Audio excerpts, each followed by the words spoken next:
Good morning, everyone, and welcome back to another episode here at the Jamage Report, a Tuesday show, and we have got a Tuesday treat for you. Joining us once again, Senator Nina Turner. Nina, welcome back to the show.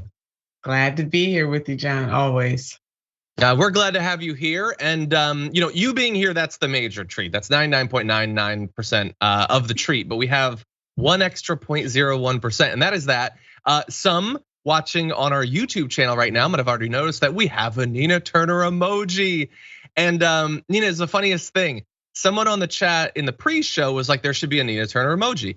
And so I said there should be. And so I typed into our Slack, can we get like a zoom in of that awesome superhero image of her? And they were like, it's already up. We put it up this morning. I looked and it was exactly what we wanted. And now it's there. So that's awesome.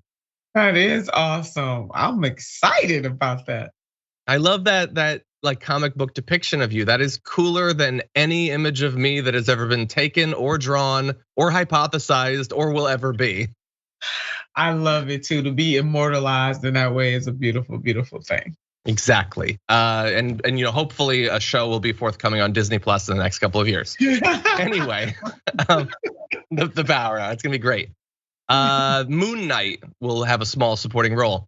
Anyway, Nina, we're always glad to have you here. We got a lot that we're gonna be talking about. Like this is like one of the most packed rundowns ever. We're gonna be talking about everything from vaccination to affirmative action, to the war in Iraq, to qualified immunity, to racially discriminatory gerrymandering, to like everything that you can imagine.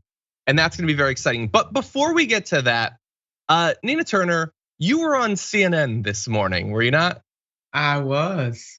You were, and you talked about sort of the different factions in this infrastructure fight, and you talked about Bernie Sanders and his pressure that he put on Joe Manchin. Now, I and many others have been just desperately calling on anyone in a position of power to actually pressure Manchin and Sinema and the others, and so Bernie finally did it.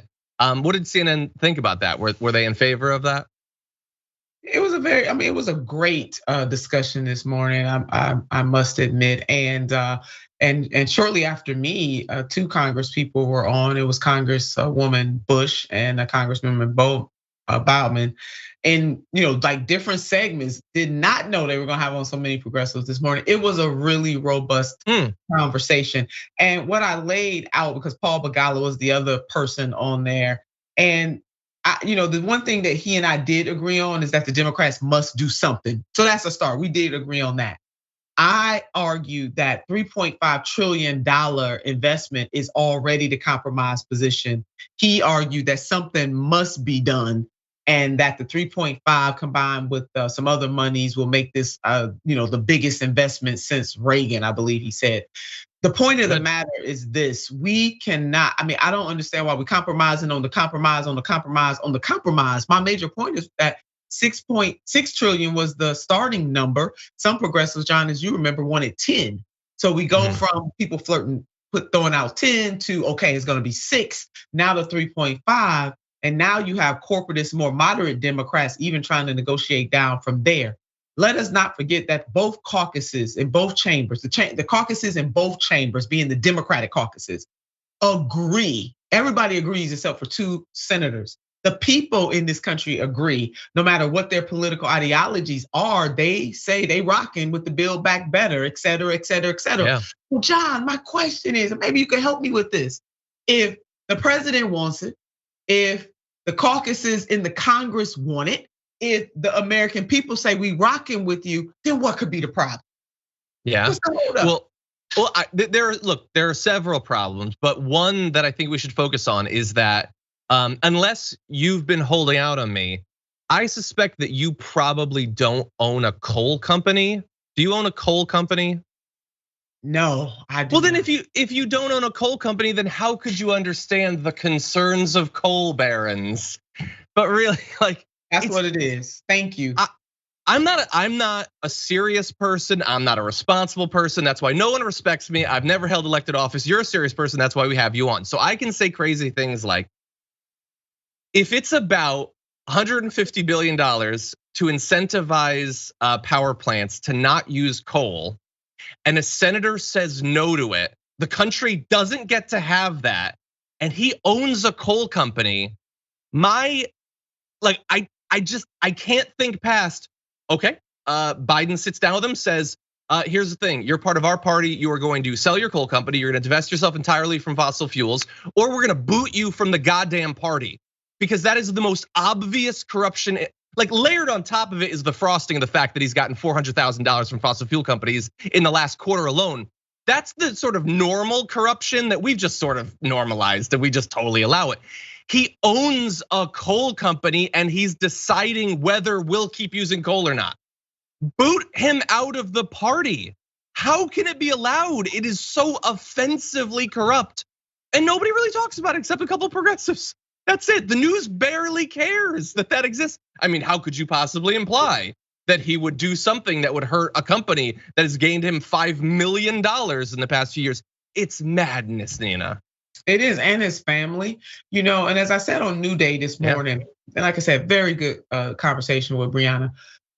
He is set for the rest of his natural life. His children are set for the rest of their natural lives, and so on and so forth. So why would he care about West Virginia, one of the poorest states in the nation, I add, about people in communities there suffering and their children not being set? Why does he care? He doesn't care about the implosion of Mother Earth.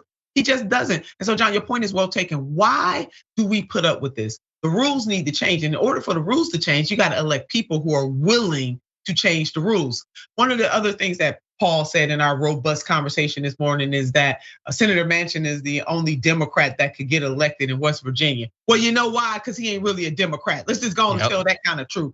Because President Biden should move the West Wing to West Virginia and let Senator Joe Manchin know he's tired of playing games. He done met with the man. I mean, how many more conversations? Senator Sanders and him just had a conversation. Thank God Senator Sanders smoked them out. And you're absolutely right. Those other senators, the 48 others, because we got another one we need to bring out here, and that's Senator Sinema.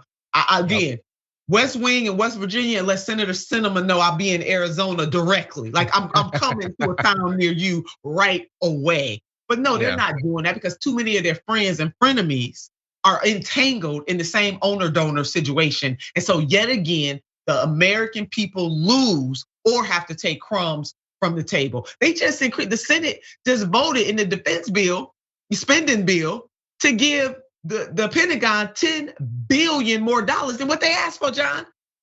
Yeah, I mean, we just riddle me this. Please, I need somebody to help us understand this. Here's what I'm gonna do. I'm gonna set up a segment of the Department of Defense, which is defense against the apocalyptic danger of climate change. And then we'll put all that money into the defense budget, and suddenly it'll be totally cool. Let's just do that then. My God, like we will spend $1 trillion a year to stop like a dude in Chile from shooting you, but like Miami being swept out to the middle of the Atlantic isn't really a priority. Is that really something we need to defend against? We're the dumbest country. And West Virginia, I mean, they're dealing with flooding too. John. Yeah. And West Virginia. We talked about on the show yesterday. Yeah. So it's really gonna take the American people to rise up and say enough is enough. And that, in the words of Fannie Lou Hamer, we sick and tired of being sick and tired. We just gotta stop taking this and stop normalizing this foolishness. 100%. Oh yeah, everyone go see the video of Nina on that. It's awesome. Okay, that's not even on our rundown. We got so much we gotta talk about. So we're about to launch into it. More to the rundown, John. Exactly. You're running down a lot today because you're on, and I just want to talk about everything with you. Okay, so everybody watching, please hit the like button, share the stream, blah blah blah. You know all that stuff, and we're gonna launch into this thing. We got a couple different aspects we gotta talk about. I apologize. I'm gonna make you look at Tucker Carlson's stupid face, but here we go. It's been going on for a long time, but it never needed to happen. There's no inherent reason that a virus should rip apart the United States. COVID easily could have brought us together. Shared suffering often does that. 9/11 did that. And yet from the very beginning, demagogues like Joe Biden and many others have used this virus as a hammer to smash the bonds that connect Americans to one another. That is the most, you might think I'm gonna say unintentionally revealing thing ever.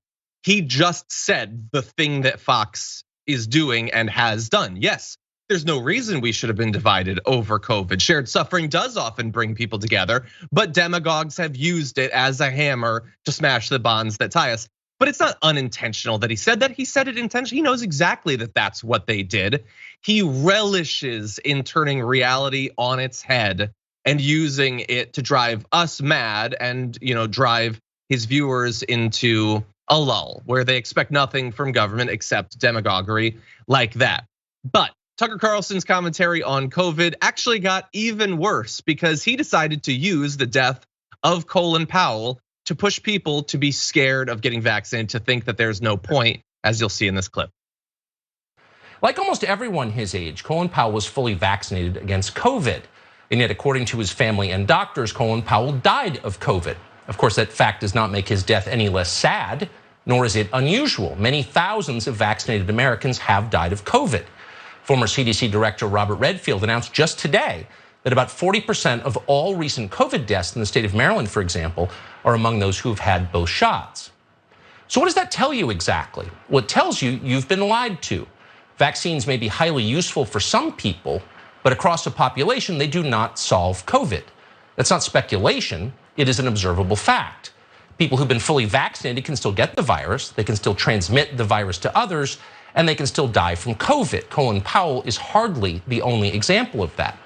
So the question is, why are they telling us otherwise? And the answer is simple. They're telling us that to divide us from each other. Okay, he can't even read off teleprompter properly, but anyway, so he just said all that stuff. Notably, he left something out, which we'll turn to in just a sec, about Colin Powell. He said they can get sick, they can die. Why is everyone lying to you about that? Nina, what is he? I mean, we know that he's lying right there, but nobody's ever said that you can't get sick, you can't die. No one has ever said that it's perfect protection. That's not true. This is the most ridiculous straw man, and it's gonna get people killed. That's right. I mean, it decreases the likelihood, and we got to do a whole bunch of things together to try to tame COVID. That's washing your hands, washing surfaces that are used regularly, often, wearing your mask, and getting vaccinated. The proof point is that vaccinated people are least likely to die. Doesn't mean that they won't die, or and even if they get sick, hospitalized, that kind of thing, it just decreases the likelihood, but it doesn't rule out the likelihood. And I think I know where you're going, John, because I was on the edge of my seat when he said that General Powell died of COVID. He did not. It was the word, he left out the word complication.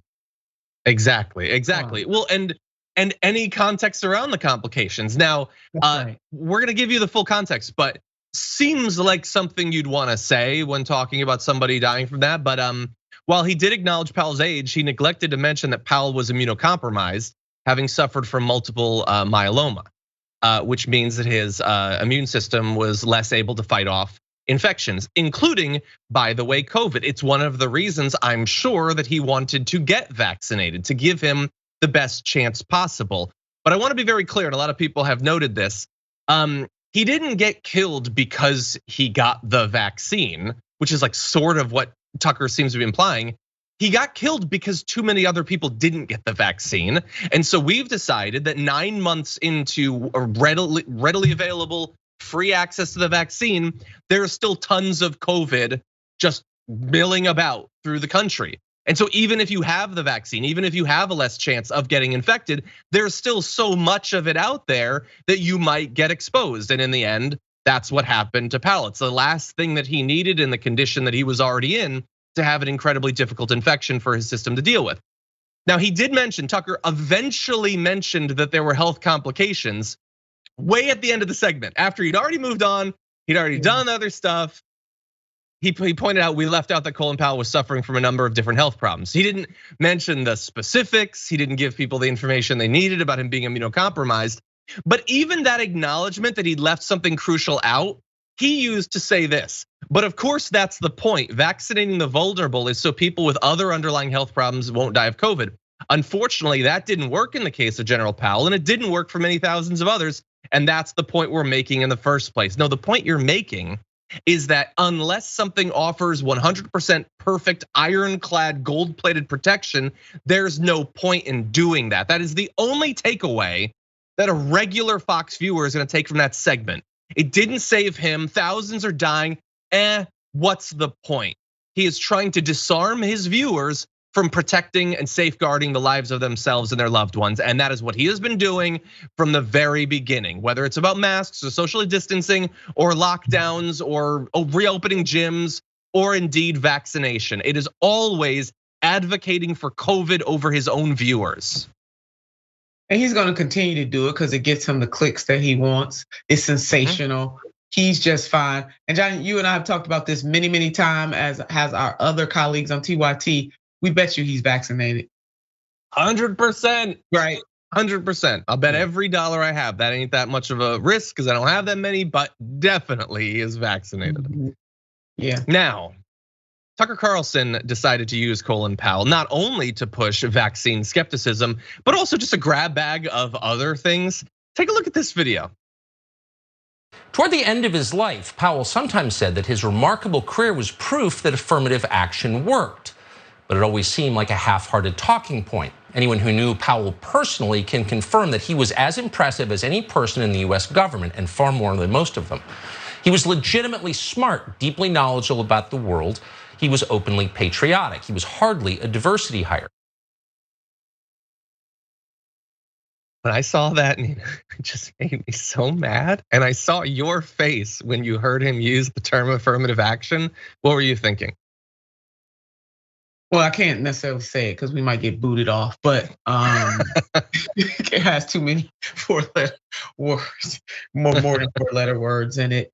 Again, he is stoking, painting people as the other and people as undeserving, merit.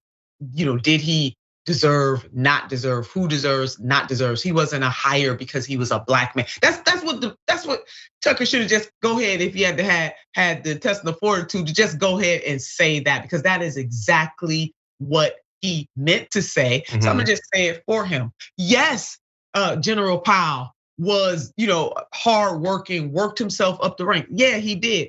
He wasn't a diversity hire. Again, painting Black people and other people of color as somehow they can't or we can't achieve something based on our skills and abilities. It has to be something extra special. But what he doesn't talk about is the extra special hiring that has gone on in this country for a very long time and is still going on in this country. And guess what? It was based on white maleness with money, land owning white maleness. And in the 21st century, it is about your wealth, being ultra wealthy, because not just wealth. So he never wants to talk about that kind of stuff. But this is his bread and butter, John. This is what he does, and he does it very 100%. Well. Because people believe him when he's saying this stuff. He could just give the man, just give him credit. You had to throw that he's not a diversity hire, as if every other Black person or person of color or woman, for that matter, is some kind of diversity hire. Yep. Yeah. I'm sure what Colin Powell would have liked is for him to be used to degrade millions of other Black men and women. And that is what Tucker used him for, because you're right. He knows his audience. And his audience wants that. They hate anything having to do with affirmative action or anything. And so Tucker Carlson does what he's gonna do, which is give them an entirely fictional made up idea of what affirmative action actually is and what reality is. And the reason I think this is worth focusing on, at least briefly, is I want people to understand that while I can't necessarily suss out how much of the thing you just saw there, which we see in a lot of people, Ben Shapiro does this every day, is stupidity and a lack of ability to understand the world, or just outright dishonesty. In all likelihood, it's a mix of two. It's stupidity and dishonesty. Because what he just said is diversity hires are hired instead of people who are better. Affirmative action is about putting someone in who's not as good as the other people you could have who are not diverse. And I know that because he said Colin Powell didn't need that, he was better. But that's not what any of this is about. Tucker Carlson either believes or would have you believe that hiring was always honest and fair. And so what we needed then was affirmative action to get all these lazy, stupid slackers, and we lift them up, rather than affirmative action being about correcting the already established centuries-long bias against a variety of different classes, colors, creeds of people, and all of that, which is the truth. And so again, I don't know if it's stupidity or dishonesty, but Tucker Carlson would have you believe, and he definitely knows his audience wants to believe, that it has always been fair, that there has never been any discrimination.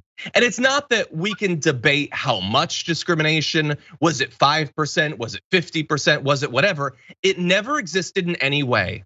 And if you believe that, if you could look out at America today, 5 years ago, 50 years ago, and say it was always perfectly fair, there was never an advantage to being white, never advantage to being straight, never advantage to being male, whatever, insert whatever you want, then you fundamentally are out of your goddamn mind and you don't understand anything about this country. How could we trust anything about your evaluation of American politics, society, culture, if you can't recognize that?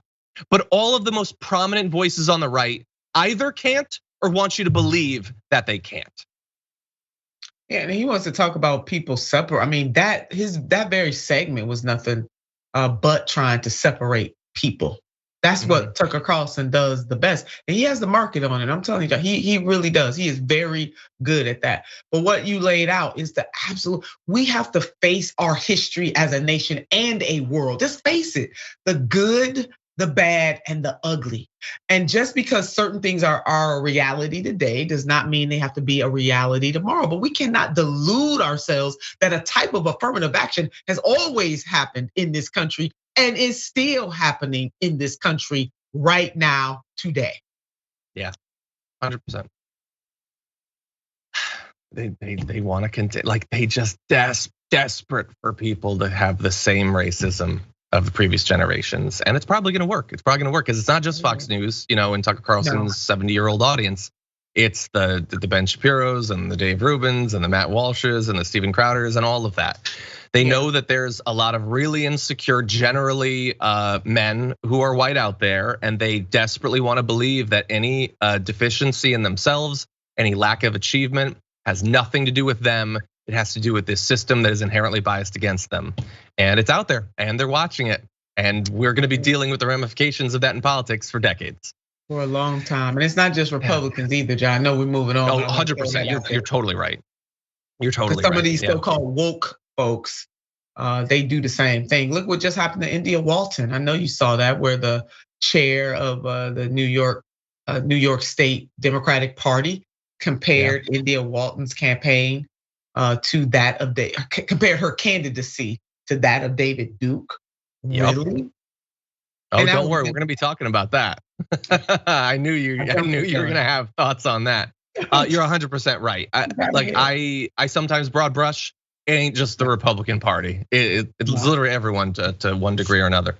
Yeah. In any event, we do have to take our first break. When we come back, we're gonna be talking about the new congressional map that was just unveiled for Texas. It's a doozy. And then we'll be talking about India Walton actually after this.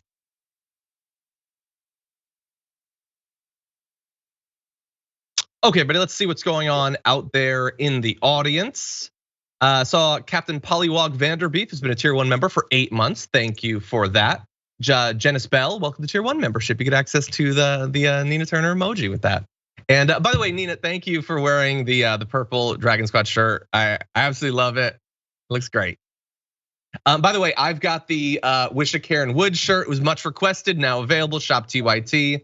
And they did restock the bomber jacket if you're interested in that. I know a lot of people were asking about that.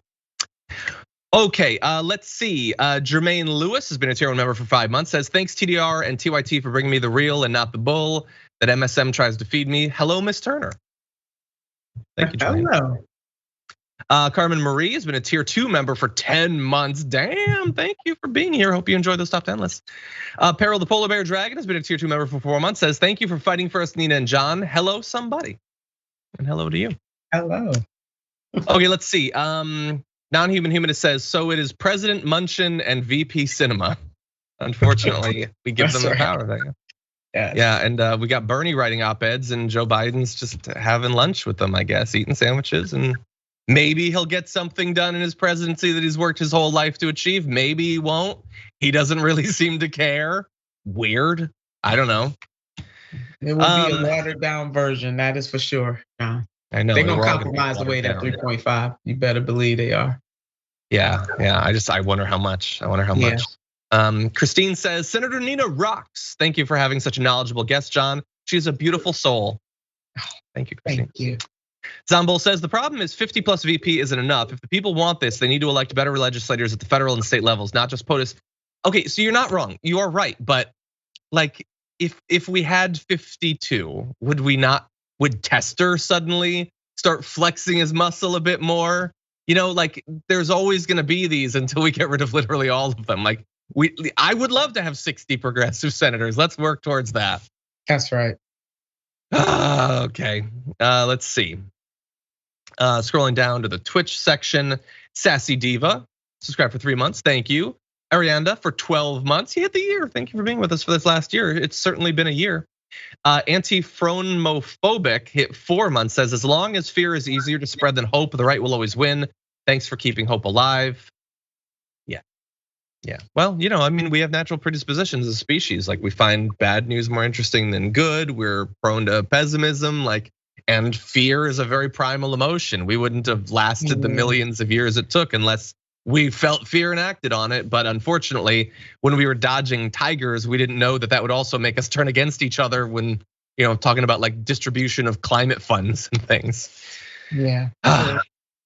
And I'm glad to hear that quote from the Reverend Jesse Jackson, keep hope alive. We know that he made that very famous, and it's true. We are motivated by, fear has its place, hope does too. And I think to the extent that that's why we keep going despite the odds. It's because we hold on to hope. Yeah, and unfortunately, I wish we at least if the fear was like sort of evenly spread across politics, that could help. Like, why are we not afraid of cities being flooded out? Why are we not afraid of wildfires and an inability to grow crops and the pollution and all that? It's like 1 or 2 ticks too abstract, I guess, and it's gonna end up killing millions of us. True. Okay, Stealth Dragon hit 13 months, thank you. I see all your Nina emojis. Bup Dragon says, John, Anna said on the bonus episode yesterday that John would never dress up like a wizard. Prove her wrong, please. I'll consider it. We'll be right back.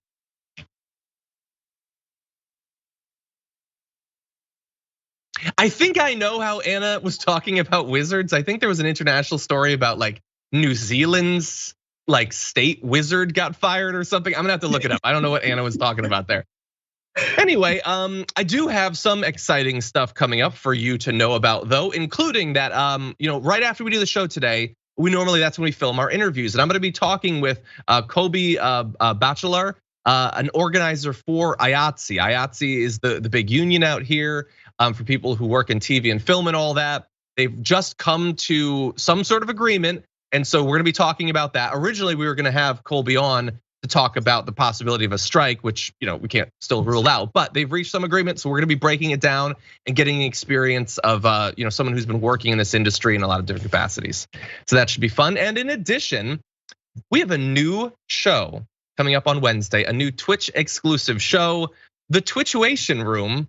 Can you guess who's hosting that? No, you see her right there. That delightful image of Francesca and Tuxedo Chitty herself, the Twitchuation Room, will be coming up Wednesdays at 4 p.m. Eastern time, 1 p.m. Pacific time on twitch.tv/TYT. Basically, shorthand, 1 p.m. Pacific, 4 p.m. Eastern, just be at Twitch.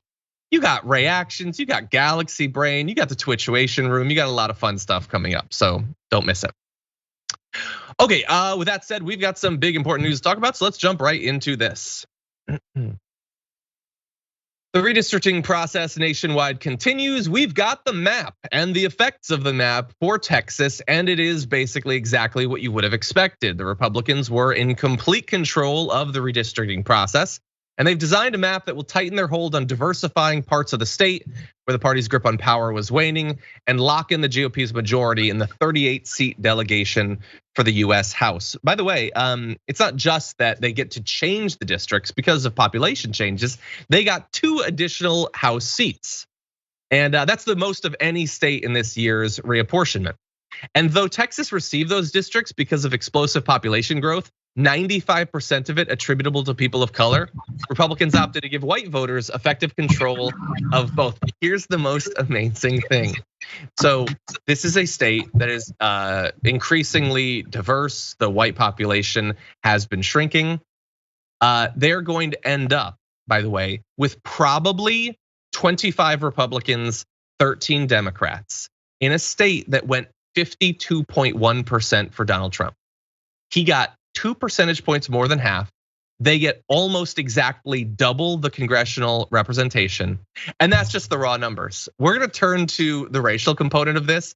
And there are some numbers here that are gonna make your blood boil in how racially discriminatory this redistricting process is. But Nina Turner, we know there's bills that would stop this sort of thing from happening, the For the People Act and all that. And I guess we're just not gonna do it. Democrats have control and they're just not gonna use it. And so they have given their implicit stamp of approval on Texas doing what it's gonna do. Yeah, no, they definitely have. And what really galls me is we saw this coming. There has been a backlash against voting rights and voter security and expansion of the franchise, even before Senator Obama became President Obama, but especially after he became President Obama. Go and check the receipts and the records. This backlash has been swift and deep. And the fact that we all knew, especially those of us who have served or are serving in elected office, that 2010, that was a census year, redraw the lines in 2011. The Republicans had control of most legislatures in the United States of America, as they still do today. But what I cannot understand is if the Democratic apparatus knew that 2020 was going to come, and then 2020 census year, 10 years later, and 2021, for the love of God, why did we not invest the requisite money into building up a bench of people who could run and win, but especially run to try to change the dynamics of state legislatures all across the daggone country, so that at least we could blunt some of this stuff. John, I was in the Ohio Senate in 2010, and I voted against the Ohio maps. You know why? Because of gerrymandering. Because it did not serve the people, it served politicians. And we find ourselves right back in this place in 2020, now 2021, with Republicans being able to draw the lines. I don't know, I kind of saw this coming, John. Yeah, you did, and I love having you here because, like as you said, you've actually been through this, and we knew it, and it's happening. So like think about Texas in particular in this time, and we'll get to the racial component in a moment. So we have a national movement of red hat wearers that are sure that political power is being stolen and that you can't trust elections. And you have Texas, which passed a bill to try to make it as hard for generally non-white Republican voters, carefully selected, to be able to vote. And they're stealing congressional seats from them by just like carving out bits of Austin and bits of Houston and throwing it into a rural area. And they know what they're doing. They know exactly what they're doing. And none of that is stealing the election, making it harder for one side to vote effectively, taking the representation through computer model gerrymandering. All of that is perfectly acceptable. There aren't gonna be any cyber ninjas, there aren't gonna be any audits, but that is how you steal a majority. You might not steal the presidency that way, but you might well steal control of the House. And so then you also have the racial component. So the Latino population in Texas has grown by 1.98 million, the white population by just 187,000. So you can see where the growth is going. Now, I want you to take a look at not just that they didn't give the representation to the people who are actually increasing the diversity of the state, they actually dialed it back. The number of districts with Black residents as the majority of eligible voters dropped from 1 to 0. Texas used to have one, it doesn't have one anymore, despite the growth in the population.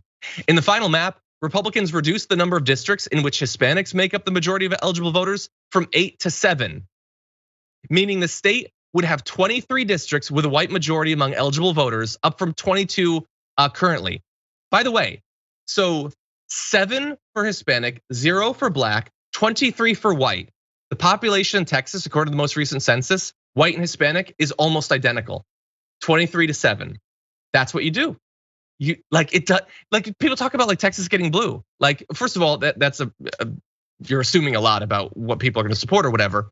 But if you're just talking about like the size of a population, think about how much they can manipulate this. They can take a state that they win basically half the vote in and take double the representation, and then they can allocate that representation twice as big to one population as another, despite the fact that their population is exactly the same. And all of this is legal, except that we have the opportunity at the national level to do something about it, but that would require actually changing the filibuster, and a couple of senators don't want to do that, so we don't do it. So if you live in Texas, you're already being suppressed in 7 different ways. If you're Hispanic or Black living in Texas, you're gonna be suppressed even more than you were previously, which was already unacceptable. And this is what we get, Nina. The Supreme Court's not gonna do anything. Voting Rights Act is done. There's not gonna be any new legislation. So this is the new reality in Texas, likely. Texas and trust and believe that other Republicans will try to follow this model. I just know Tucker's gonna talk about this social engineering that's going on. This how unfair what is happening in Texas is. I just know it, John. He's gonna watch us today. He's gonna talk about that tonight. The absolute reality here is that this is a stain on democracy, and that we collectively must do something about it, starting with those folks in the Congress. And doing away with the filibuster is an awesome start, which they are, don't have the stomach to do it. And I'm not so sure that even the president does, because he hedges on it too much for me. Also, we need to make the requisite investments so that people can run. You know what? Another 10 years is coming. I guess if Mother Earth doesn't implode, because we don't want to do a damn thing about climate change. But I digress. Let's assume another 10 years will come, and I believe that they will. Where are we gonna be 10 years from now? It is time to start planning right now. I mean, the vote is. They are just even before anybody casts a ballot, they're already not just pre-planning. The outcome of those elections are already predetermined because of the way that these people are drawing the lines. And that's what we need people to understand. I got a quote here I've been done by Amelia Boykins Robinson, and she said, "A voteless people is a homeless people." Basically, the majority of the people are not gonna ever run for office. But where we are supposed to be the most equal is when we cast our vote. How can that be when you have people just using, as you said, now it's not even the power of the pen, the power of the computer, because gerrymandering has always happened, but it is much more sinister, much more exact with computer generated gerrymandering. 100%. How in the world are people ever going to be able to have some control or let their voices be heard when you have politicians manipulating the process before they ever cast the ballot? Something is wrong, John. It's been wrong for a very long time, but it is getting worse. Yep, and we're supposed to have some politicians that actually care to do something about it, and we unfortunately really don't. Like, they're just not, like Sinema doesn't care about this, like Manchin doesn't care about this. They don't care at all, and they're the Democrats, supposedly. And there's no consequence either for them not caring. Let's put that out there. They become a household name. They get called into the White House for a conversation. People fawning all over them. What will they do? What will they decide? Yeah. Why are we been into the moderates, into the corporatist wing of the Democratic Party? Yeah. I just don't get it. Yeah, and by the way, like, if I knew that we were definitely gonna lose a majority, I would do something with that time. And by the way, they're not doing anything, so they were gonna lose it anyway. But after this, and after other states get through with this, forget about it. Like, and that's how it works. The Republicans do not need to get more popular. They don't need more voters to support them. They don't need to come up with any sort of platform. In 2020, they literally didn't have a platform. There was nothing. They weren't advocating for anything, and they won't be in 2022. They won't be in 2024. Sure, they'll demonize immigrants. They'll talk about how you should have more guns or whatever, like a cannon on your front lawn. But they literally do not need to become more popular because they have computer models that just deliver them a majority anyway. And by the way, there was one little note. I was going on Twitter and seeing people's reaction to this. And there were a bunch of Republicans sort of debating, was this good enough? Because a lot of Republicans online feel like this wasn't an aggressive enough map because it balanced stealing districts with protecting incumbents rather than just stealing as many districts as possible. But some liked it. And there was a fun little tidbit. So one rando said, D's are being far more aggressive with their gerrymandering in blue states than ours are. Ours seem to be acting very lackadaisical, while D's are brutally drawing out every last R that they can in blue states. By the way, are the Democrats gonna be doing some gerrymandering? Yes, and I would also ban that. Ban all of it, ban it for the Democrats, ban it for the Republicans. But I love the idea that like they literally just took like the entire Hispanic population of Texas and said, screw you, you get nothing. And that's lackadaisical. But anyway, I love the response to that person even more. Andrew said, every vulnerable incumbent in Texas is now in a safe seat, maybe likely for Nels. And we can pick off an RGV seat while giving Cuellar a fighting chance in a primary too. That's a good map. Look at that. So they're talking about, they like that Cuellar's a Democrat. But they're like, we came up with a map that I think he can beat off a progressive challenger. These are Republicans. And they like are so glad that Cuellar might be benefited by that map. Like, I know it's just a rando or whatever, but I found that to be amazing, Nina. But of course they are, because these corporatist Dems will do anything, fight their own mama to stop a progressive. I mean, that's what this comes down to. So I am not surprised about that.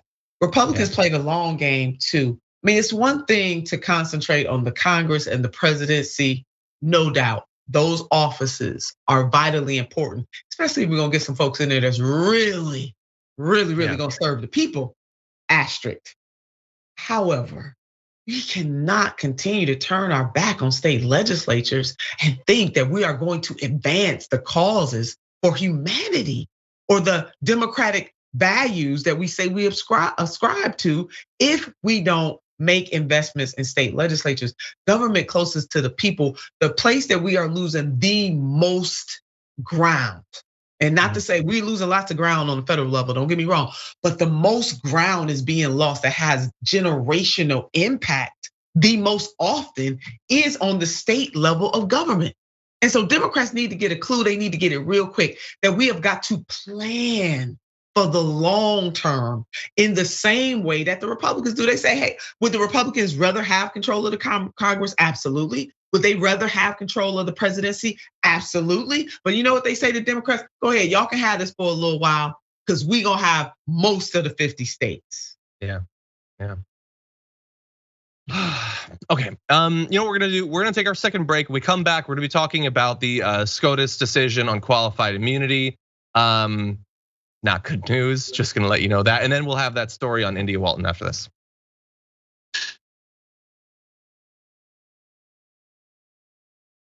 Okay, everybody, let's jump into what you've been talking about. Let's see, Mama Bear, hey Mama Bear Dragon, hit 11 months, says 11 months, using it to ask if you play Cards Against Humanity. We have literally thousands of cards, bought every pack there. It's a great game. Well, thank you, I have, certainly. It's been a little bit, but yeah, actually at one point we played on the Twitch stream. Yeah, but glad that you enjoy it. I obviously play a lot of games. Let's see, Blessing says, currently have a family member that has multiple myeloma. The takeaway from Colin Powell's passing is we all need to vax and mask up. It is as simple as that. The issue is that if like being pro-vax wasn't actively discriminated against by the right-wing base. It also just, it's not compelling content. Like, and I know that because we've been doing it for a year and a half. How many videos every single week have we done asking you to be responsible, to feel some empathy, to care about what happens and try to save your life and the life of other people? That's good, but it's not compelling. Lots of people don't watch that. What they watch is like, secretly Fauci's lying to you. He's got this thing, and like you got to go to Tractor Supply to get your medicine. They don't want you to know that. The elites don't want you to know that.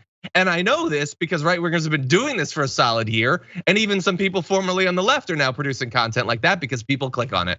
So Tucker is not going to do the right thing for a variety of different reasons. Okay. Zap says there will be no BBB bill, no voting rights bill. In 1 year, GOP wins the House and Senate, impeach Biden, hold power until climate change ends all of it. I hope that Zap is wrong in at least part of that. I suspect that Zap is mostly right. And hey, maybe they make Donald Trump the Speaker of the House. Woohoo! All aboard the crazy train. Anyway, Bittery Bob says a 30-day quarantine from school is a great way to encourage students to get vaccinated. Oh, that was in reference to, we had a story yesterday about them making kids who get vaccinated quarantine. Insane story. Okay, let's see. Bernie the Kiwi Dragon says Tucker Carlson is an active war zone. Duh, this helmet won't protect my head from all sorts of attacks, so why should I wear it? That's what passes for reasoning. Good evening from the UK. Thank you. Yeah, 100%. Why lock your door? I mean, in theory, someone could kick it down. So what's the point? Why even slow someone down? Why have a gun for self-defense? The one I always turn to. If somebody comes in with a tank and 10 rocket launchers, it's not perfect defense. So why even have it? Nobody actually thinks this way, except when it comes to vaccines. Anyway, Stephen Turner sent in a very generous super chat. Thank you, Stephen Turner. Says, I'm sorry, kids. I love my years in La Jolla, but I would point out at this juncture that every country in history that has found itself in this position has ended up as a fascist state. And of course, in this instance, we have a big orange narrow fiddling as it burns. I feel very pessimistic as well, Stephen Turner. We're gonna fight. We're gonna try to do what we can. We got good people like Nina Turner. We got some others. We got like 8 people in elected office. We're trying to expand those numbers. We'll see. We're gonna try. We're gonna do what we can because that's all we can do. Okay, Franklin Sharpslicer says, affirmative action might be reconsidered when whites are minority. Someone snickered. Nina, the Black Pearl Dragon who shows no fear, gives those in need a kick in the rear. The Black Pearl Dragon. I'm liking that, John. I like it. That's a new dragon shirt. Black Pearl. That's Dragon. pretty good, actually. We might have to do that. Oh my God, Franklin. Sometimes they sneak up on me. Anyway, okay, I got a kick out of that. Anyway, okay, we got a lot to get to. Nobody go anywhere. We've got more big news, including on qualified immunity and the insane attacks against India Walton after this.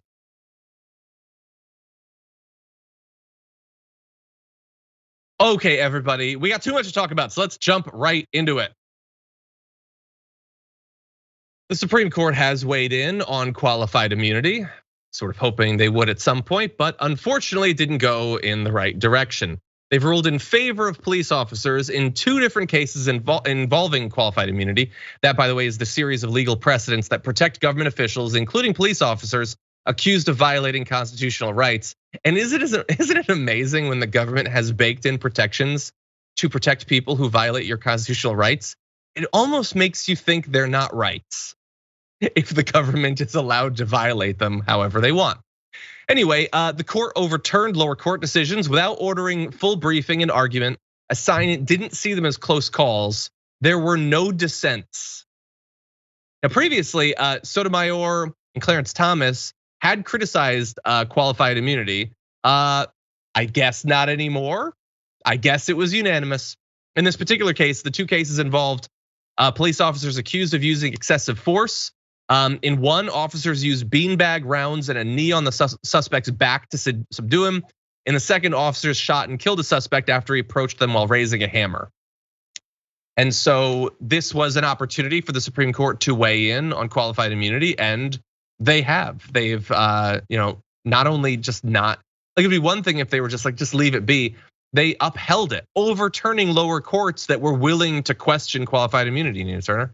And it looks like not only do we not get any legislation over the past year, the Supreme Court clearly is on the side of the status quo for more police brutality. Well, you took the words right out of my mouth about again, this goes back to the Congress. The Supreme Court, I am not surprised about what happened at the Supreme Court, but what is happening in that Congress right now, the George Floyd Act, ain't going anywhere. And then when they were talking about, because they're not even talking about it anymore, but when they were talking about it, they stopped talking about qualified immunity. And then when they did bring it up, I think it was Congressman Clyburn who said, well, we could pass a bill without it, pretty much. So that was the telltale sign right there. And then the negotiations that were going on in the Senate, as you recall, between Senator Scott and also Senator Booker, just absolutely went nowhere. Surprise, surprise, surprise. So we have to elect more people who are willing to absolutely challenge the status quo. And doing away with qualified immunity does not hurt good law enforcement individuals. I need people to understand that. But you know what? Having people who took an oath to protect and serve just be able to use violence and force any way that they see fit without a consequence is wrong, and it makes law enforcement less safe because people are scared and they do not trust. And it's just, so I'm not surprised by the Supreme Court. They're following the lead of the Congress. Yeah, exactly. Yeah, nothing.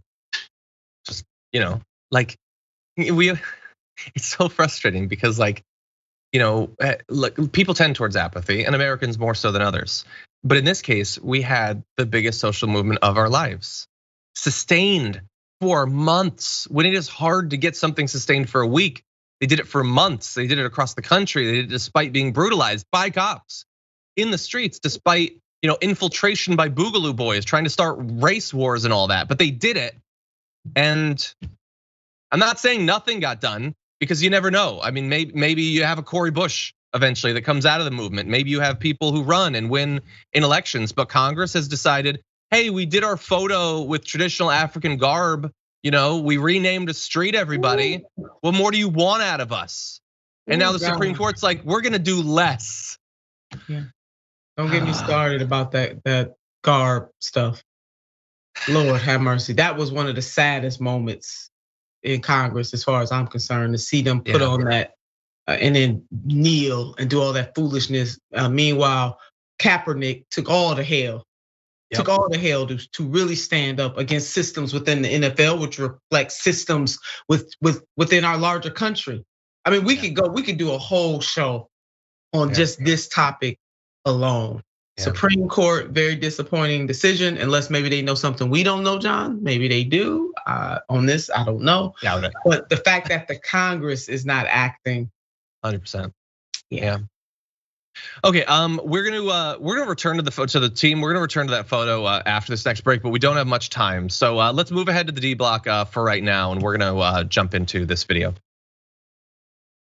Is it always a requirement of a Democratic elected official, or perhaps the state chair or party chairs? Is it a requirement that if someone wins the Democratic primary, they must always get the Democratic endorsement of these people? And that's a question I would answer, no, it's not. Look, let's take a scenario very different, where David Duke, you remember him, the grand wizard of the KKK? He moves to New York, he becomes a Democrat, and he runs for mayor in the city of Rochester, which has a low primary turnout, and he wins the Democratic line. I have to endorse David Duke? I don't think so.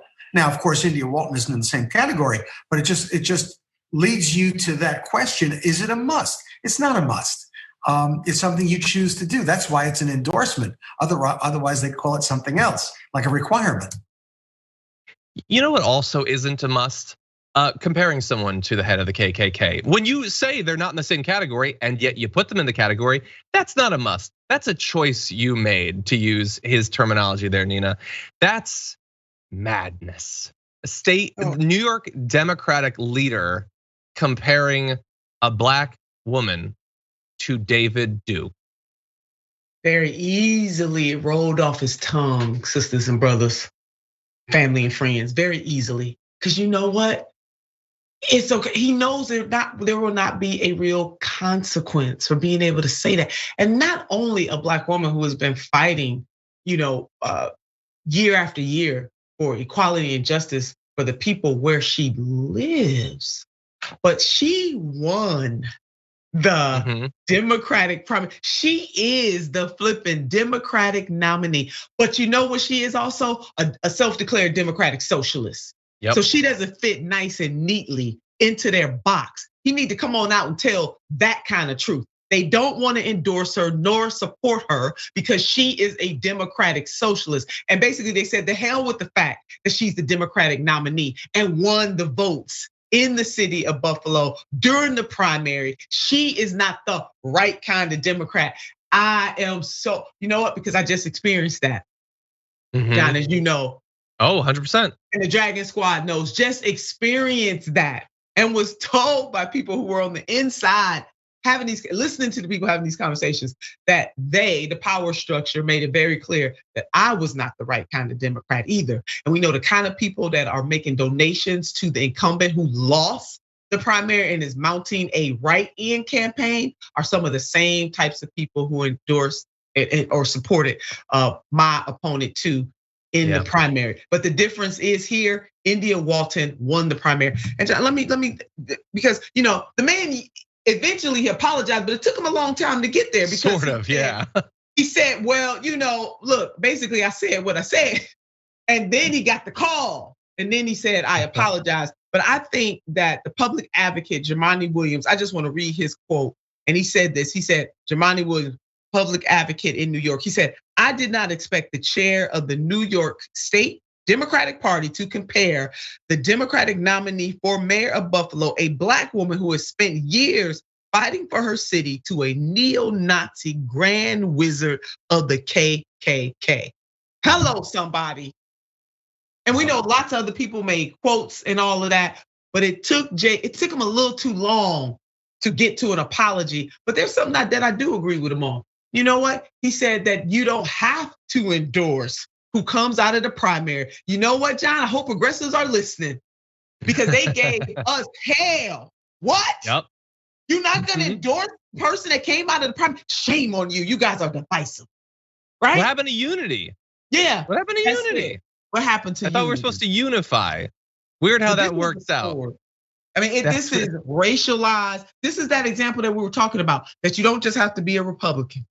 This right here, because he knows that nothing really is going to happen to him for making this kind of comment. And it was in his heart. Yeah, it was too easy. It was too smooth. He wanted to. He did.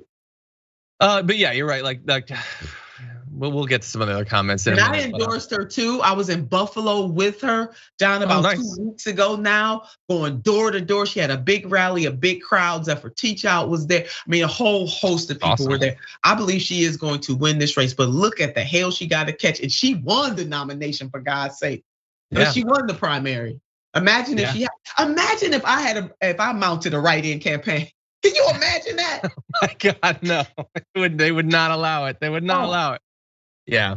Anyway, but by the way, to the audience, we've spoken with India Walton. The interview is up on the channel if you want to find out more information about the write-in challenge that Byron Brown is waging and all that. I just want to show you one more thing, and that was the response from India Walton on Twitter using this meme of corporate Democrats seeing a Black working class mother fighting to ensure everyone has housing, healthy food, and clean drinking water. Is this the KKK? That's pretty good. I love that. India Walton has had to deal with a lot, both in her life before running for office and now. She does this amazing thing. She represents this amazing possibility for the party, and they spit in her face. And so, insult to injury. Anyway, that's the end of our first hour. Thank you everyone watching on our linear platforms. If you're on Twitch or YouTube, there is more coming. We're gonna take a short break, but there'll be more news after this.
Welcome back to the show, one and all. I'm John Iadarola, doing the show today with Nina Turner. Nina, it's always great to have you here.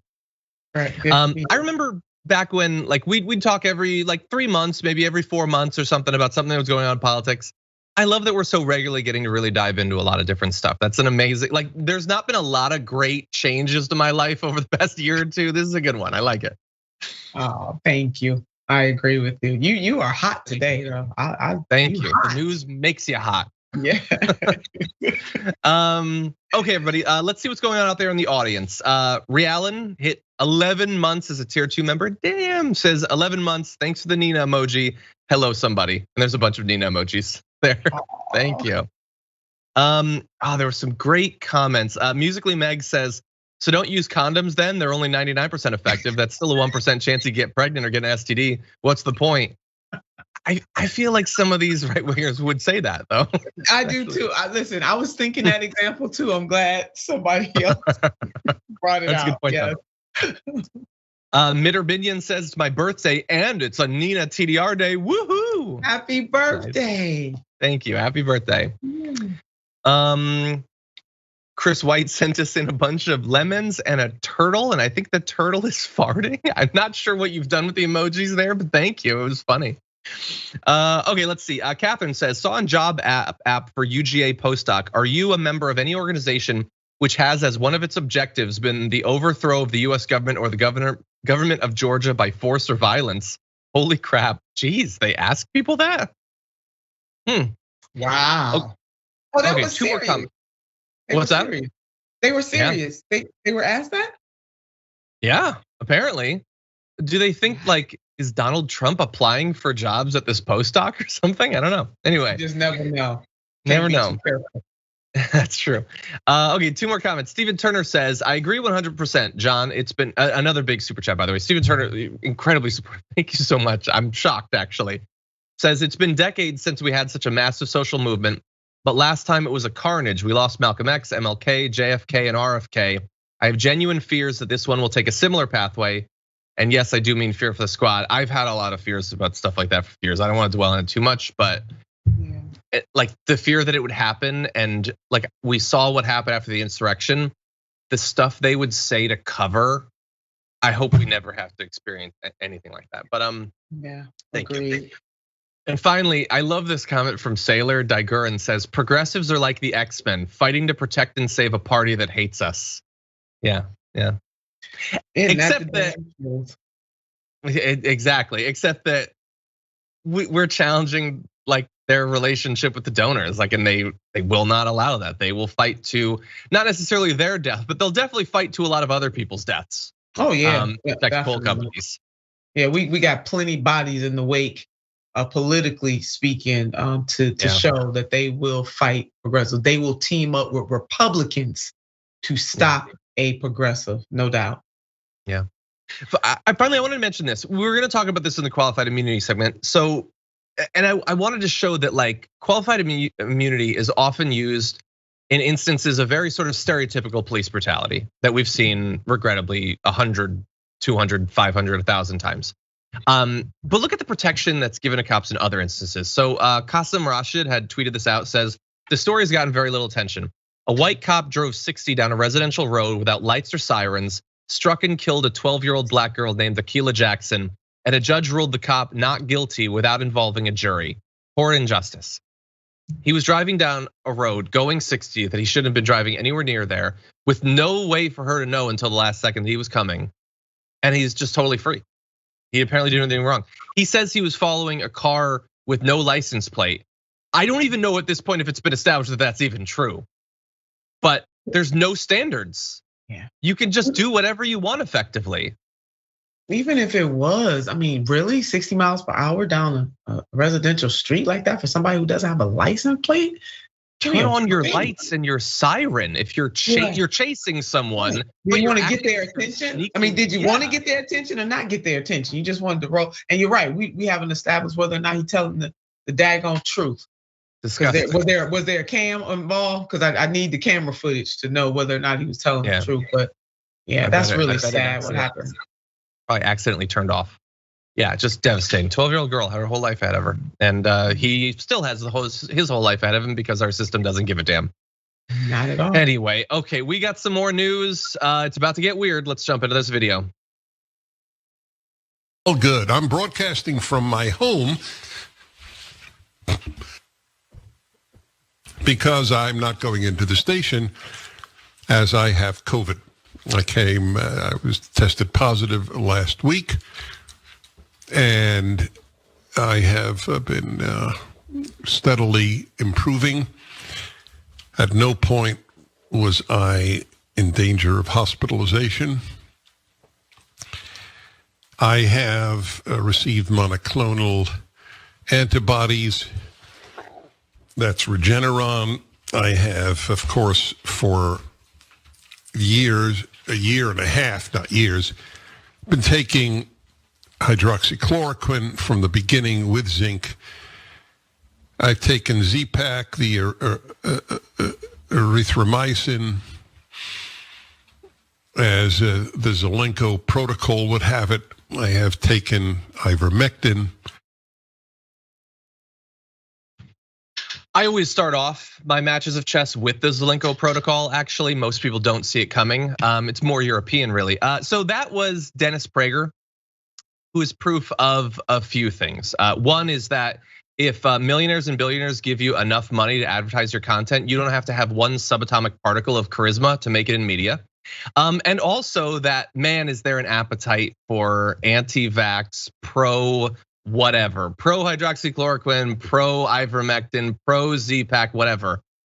He is saying there that he got COVID and he's kind of happy.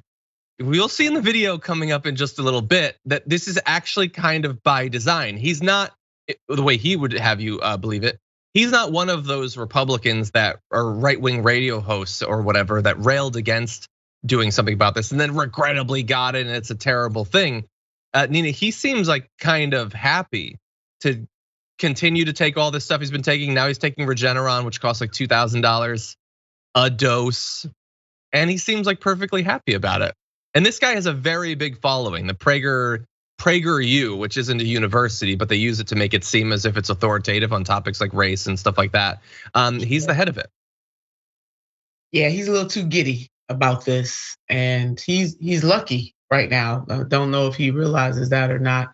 And the fact that what he was at recently at a political event in Colorado, I believe, campaigning. Yes, I think you're right. For a candidate, and he exposed all of these people to possibly contracting COVID.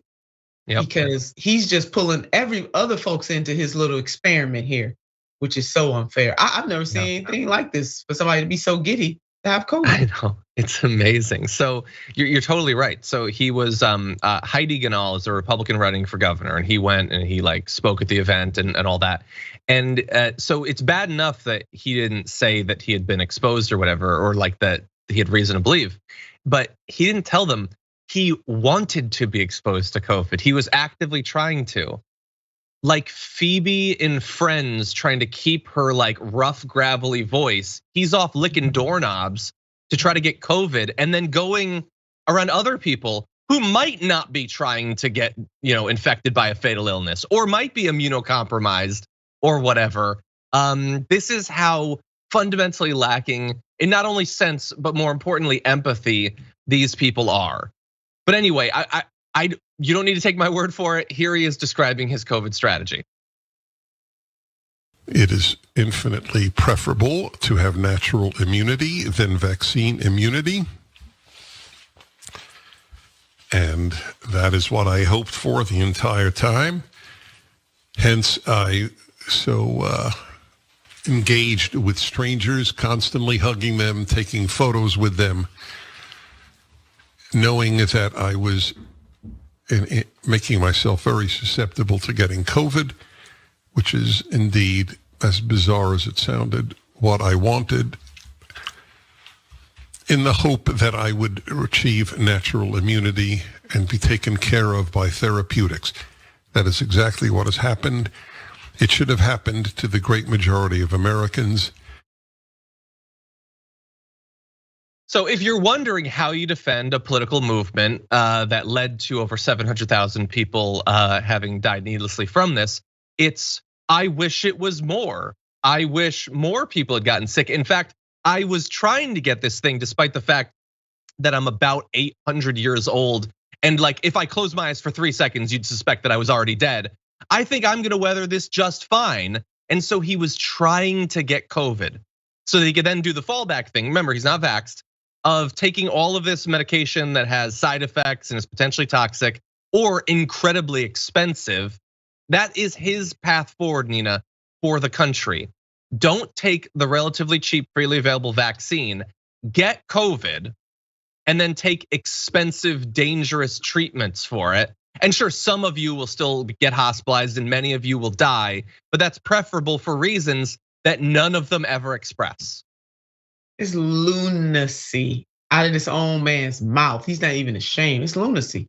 And to me, they need to go check him out. Go check on him, because there is something absolutely wrong with him. And for all of the debates that we have had and continue to have about the vaccine, about the virus itself, this is the first time that I've heard someone sit up there and say, I was hugging on folks.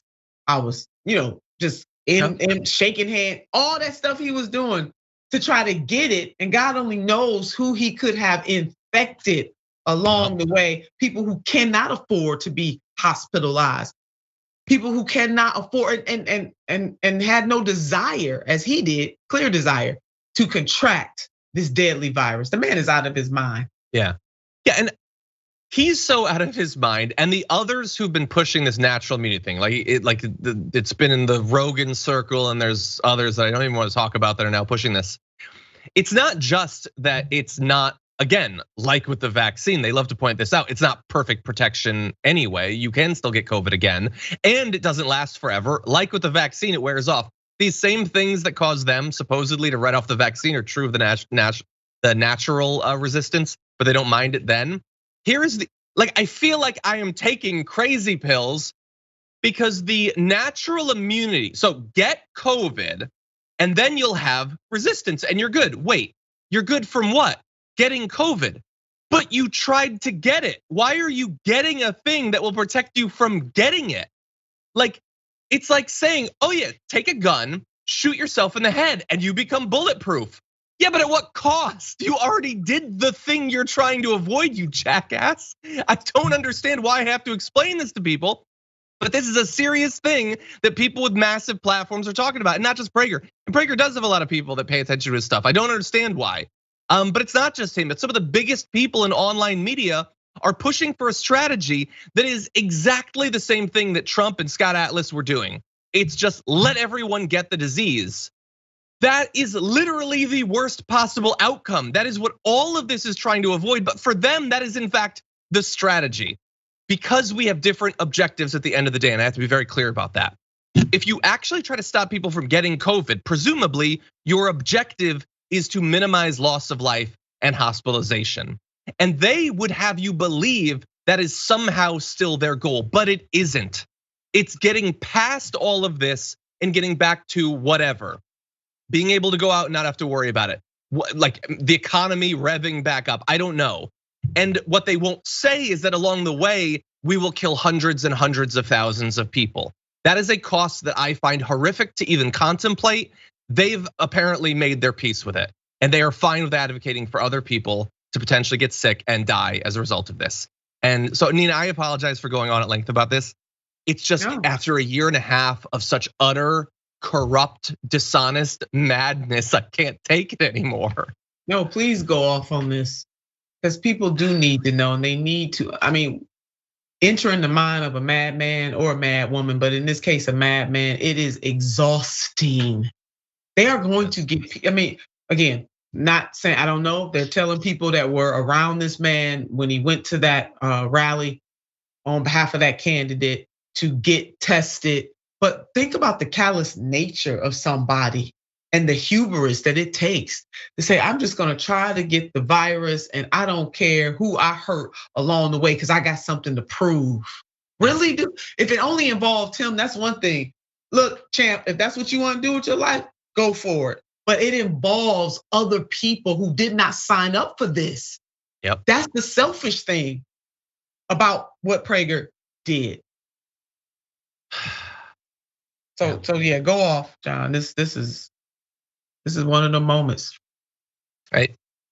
Hope he lives through it. Hope, more importantly, that he didn't infect and kill anyone else in this insane quest. That is all I will say. Even if it might not be what I really think, that is what I will say. Anyway, okay, so we've got more insane. I apologize. We're just ending with insanity, Nina. I don't want to drive you crazy. I don't want to be that person, but we have to watch this video. Our culture today is trying to completely demasculate all of the young men in our culture. I mean, you can look at the testosterone levels in young men today, and they are lower than throughout all of history. And there's a lot of reasons for this that we can get into later. But my friends, they're trying to demasculate the young men in this country because they don't want people who are going to stand up. And so I'm telling you, all of you moms here, the people who I said were the most vicious in our movement, if you are raising a young man, please raise them to be a monster.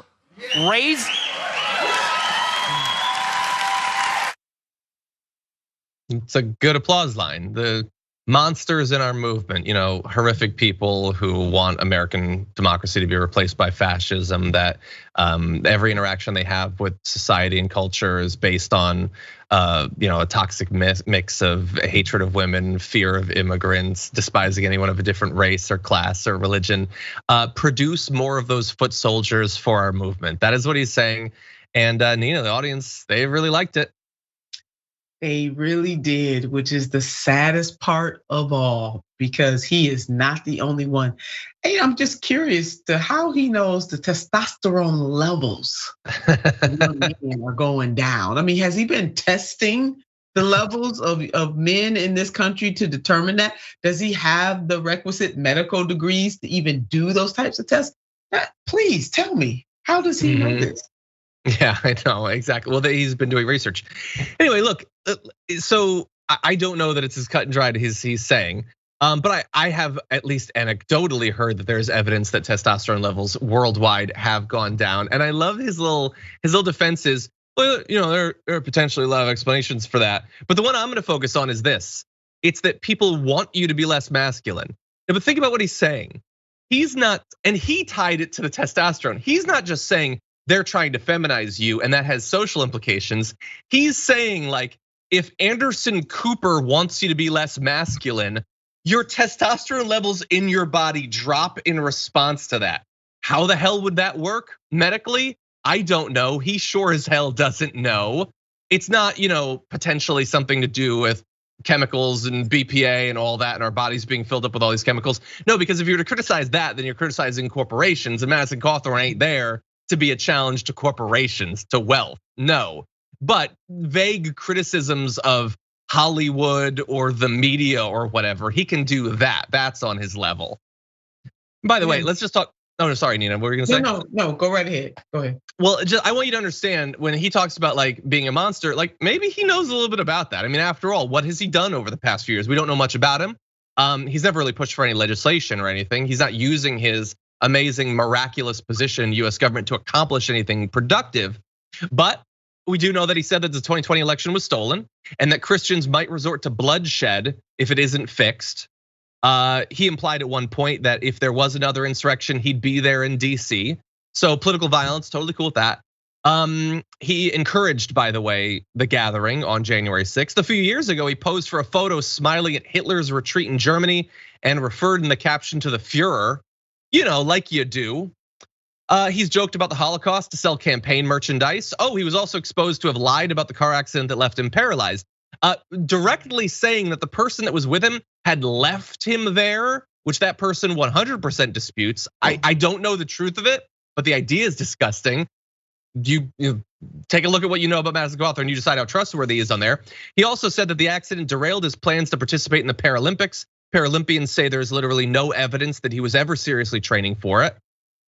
He also said that he was going to attend the Naval Academy, but the Academy had already rejected his application before the accident. So he used this tragic accident to lie about an individual involved in it, his future sports career, and his career in the Navy, apparently.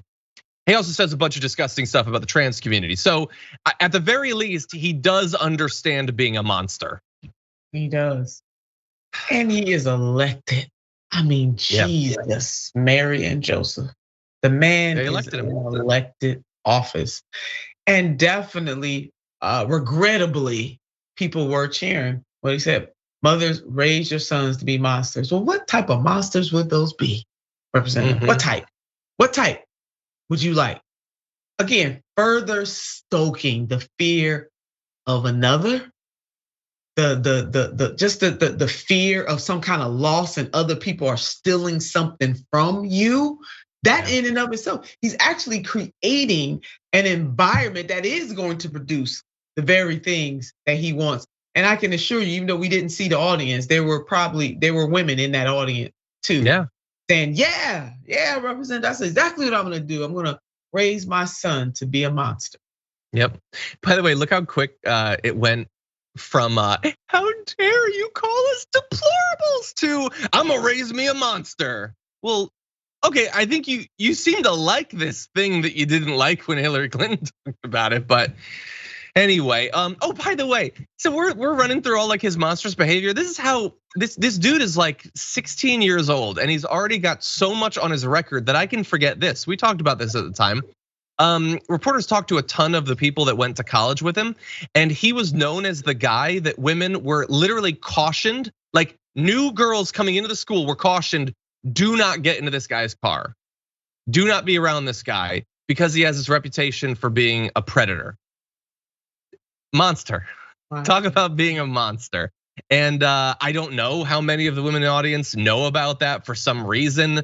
I guess he's not prominent enough for that to have become big national news, this massive expose of him being absolutely disgusting with his reputation. But this is what he represents. And you can take a pick for yourself, which of these is the worst. But what it combines into is what you were talking about earlier.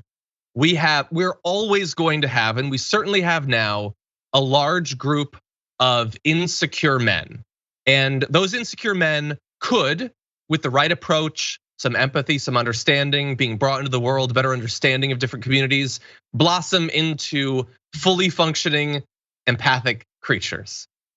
But there are also a lot of grifters out there, some of them in media, some of them in politics, who see that group and think, I'm gonna get that person obsessed in my BS. And if that turns them into a monster, if that sends them out there in support of fascism or misogyny or homophobia or Islamophobia or God knows what, hey, I gotta get paid. I need Patreon followers or whatever, that's what I'm gonna do. And that's what we see. Some of them are already in elected office. You think he doesn't think someday about running for president or for the Senate or something? And he's going to try to produce a class of broken men who would support that candidacy. Any final thoughts, Nina? No, every day he's waking up, looking in the mirror, talking about the next level that he aspires to go to, and just carnage in the wake. You gotta begin to question this kind of behavior, putting out, where is his responsibility to not put this kind of propaganda out, stoking the flames in a country that by way of the 2020 election showed us very clear, the numbers were very clear how divided this nation is and the direction that some believe we should go in, whether it's forward or backwards. And this dude is talking about a whole bunch of, he may be younger, but he's speaking like somebody that definitely wants to go backwards and have a limited view of life, liberty, and the pursuit of happiness.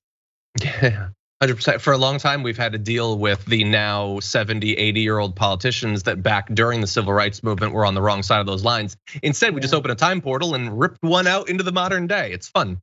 That's right. But anyway, unfortunately, Nina Turner, that's all the time we have. It is, as always, a pleasure to have you on the show. Thank you so much.